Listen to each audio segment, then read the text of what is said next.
Hi everyone, my name is Andrew McKenna. This is Module 5, Understanding My Community, Wichita Public Schools, USD 259. Customs and traditions. Every school in our district has different customs and traditions. Our high schools, their athletics are huge. They all have their, North High, East, they all have their different things that they do with their different groups, and traditionally, like such as proms.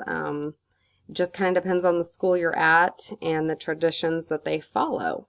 The feeder patterns, though, are huge. Oops, sorry, went the wrong way there.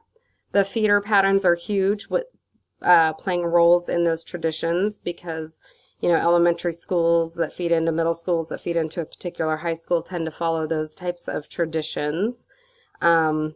Such as the graduation walks. I know the bulk of our schools, the high school students will go back to their original middle or elementary school and they will walk in their cap and gown through the high school just before their graduations, and that's a really big deal for the elementary kids as well as the seniors that are graduating.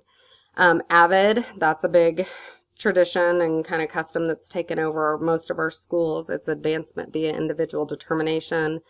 And there's a lot of great things that we have started doing because of AVID and doing those different activities with our feeder patterns, such as having our seniors or some other high school students come down and tutor and mentor our younger kids, which has been great.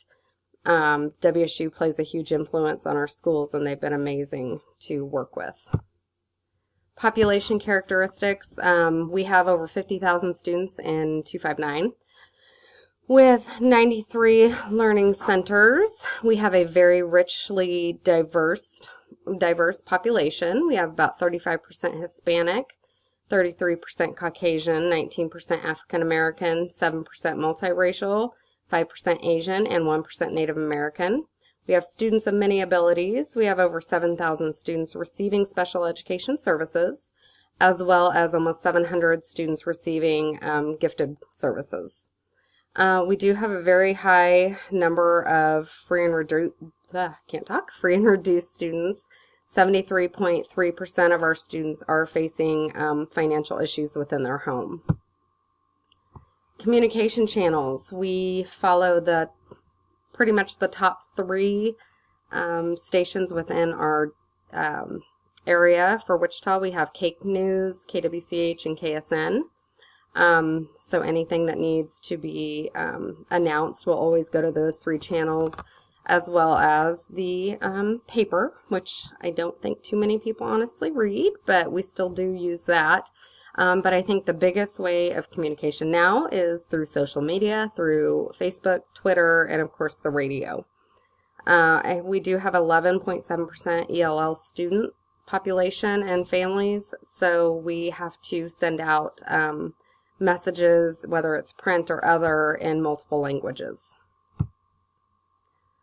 Community groups in the high schools and even middle schools. Athletics is huge. Band, orchestra, choir, AVID. Those are really big ones for middle and high school.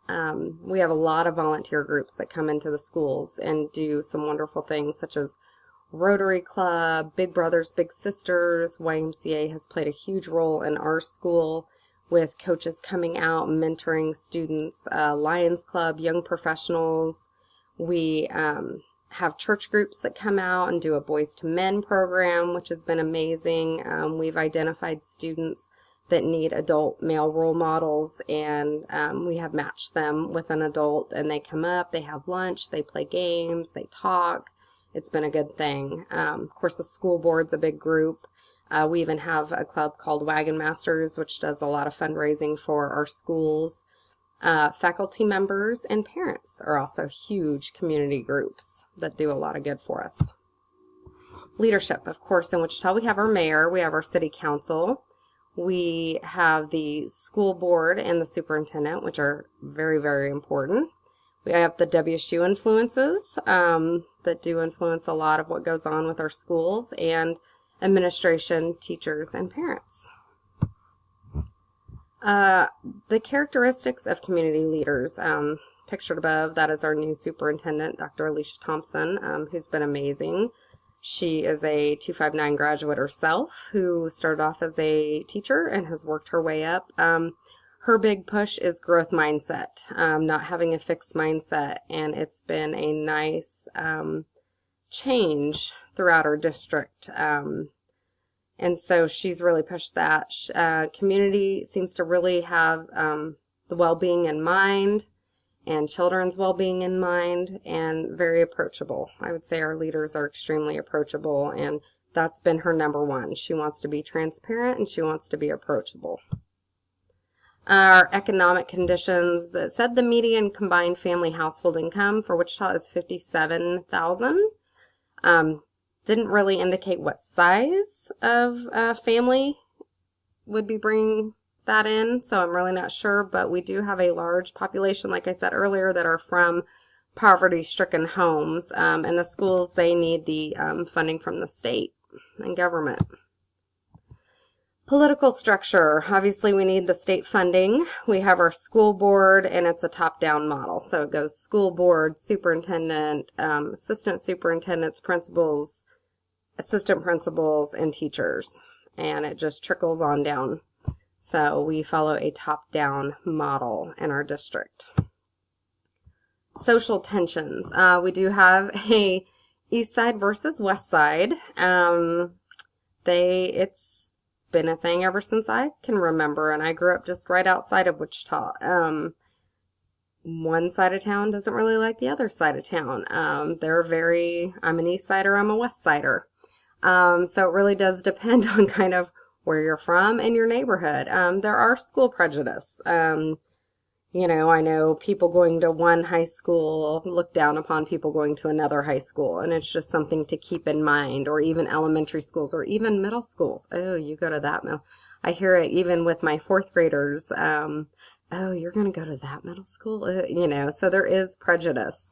There are cliques within the community, you know, the haves and the have-nots. There is discrimination. There is. It's a big city. Even though it has kind of a small town feel, at times it feels like everyone knows everyone.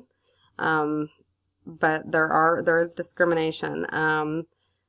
So there's misunderstandings, there's cultural differences, racial discrimination, and I don't notice so much religious differences a little bit when we talk about that in schools, but I don't see it quite as bad. Extra sources of information, you can go on to KSDE. The parent surveys is a good one to get information. School gradebook online, school board minutes, student surveys, which are always interesting. I would like to be one of those to really dig through some student and teacher surveys. I think you could learn a lot. The power structure, you've got the state, you've got the school board down, and then of course you have PTO, parents, families. Occasionally, people kind of like to jump over one level to get to the next, but typically it's a really top-down structure. Multicultural issues. Wichita schools are culturally diverse. We do practice by having cultural sensitivity training that a lot of schools participate in. My school personally does BDI. It's biography-driven instruction, so it's about really, didn't mean to go back there, really getting to know I don't know how I got off here, really getting to know your students, their culture, and how to tailor your instruction to meet their needs. We do second step, which is teaching our students a lot of, I kind of feel like we're teaching them how to handle life, you know, how to acknowledge their own emotions, how to handle their emotions. Again, I think that's coming from dealing with a lot of students that don't have a lot of adult interactions at home. Dress codes in a lot of the schools, mainly our magnet ones, but that kind of helps eliminate some of the cultural issues that may occur because of dress. Measuring public opinion, of course, there's parent surveys, there's staff surveys, student surveys. Information reviewed is reviewed by varying people. I know UTW, we just had to fill out a survey on how do we feel about our school. I know the superintendent is always asking for feedback. She wants to hear from us. And then, of course, school leadership. You know, our principals, at least in my school, are really asking for some feedback and how things are going. Public opinion surveys, personal interviews. I personally think those are the best. I think you can get a lot more from someone personally speaking to them than I think you can taking a computer survey. Survey of local businesses, I think, would be great, and collecting data from social media sites. It's amazing what people will put out on those sites, but I think you have to be very cautious, too, about who's just trolling and who's being serious in what they're putting.